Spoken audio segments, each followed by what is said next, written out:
judge made him take off his shirt and clean the courtroom floor with it. A boy, 11 years old, in front of strangers, lawyers, officers, and a silent crowd. He didn't yell, he didn't cry, he just did it. But 10 minutes later, something happened that made the entire courtroom freeze, especially the judge. Tell me in the comments what city you're watching from. I'd love to know how far this story travels. Jordan Ellis was quiet, too quiet for his age. At just 11, he'd already figured out how to keep his head down and stay invisible. He was in court that day because of a vending machine, a bag of chips. That's all. Security footage showed him taking it. No one asked why. He was just another file on the judge's desk. Another poor kid without a parent to speak for him. His mother had died earlier that year, and since then, he'd been passed between shelters, waiting for some agency to fix the paperwork. No one had. That morning, when he was escorted into the courtroom, he clutched a wrinkled shirt and wore shoes with worn soles. His public defender had just met him 20 minutes earlier. The courtroom was packed with more serious cases, but Judge Maynard, known for his short temper and harsh lectures, didn't care. When Jordan accidentally knocked over a cup of water at the defense table,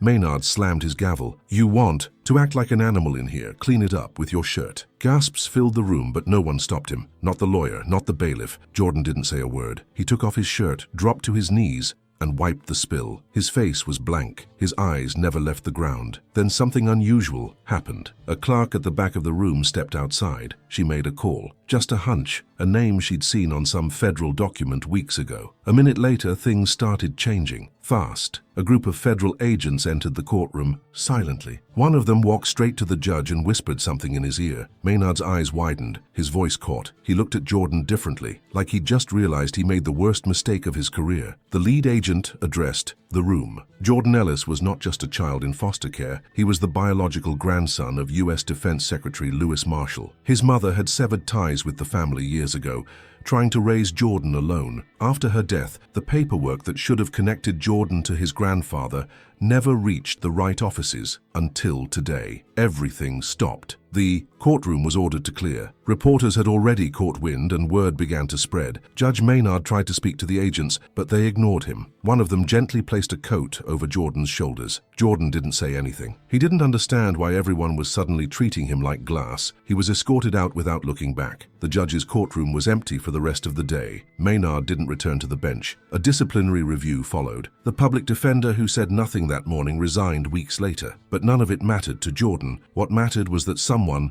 finally had seen him. Jordan was moved to a private residence, reunited with his grandfather, and enrolled in a school where no one knew his story. He asked for one thing, not to be treated differently, just not to be invisible. Sometimes the person we ignore is connected to something bigger than we can imagine. But it shouldn't take a powerful name to earn basic respect. Comment the word presence if you believe no child should have to prove they matter to be treated with dignity. There is a story here on the screen that will also move you. Press to watch, you won't regret it.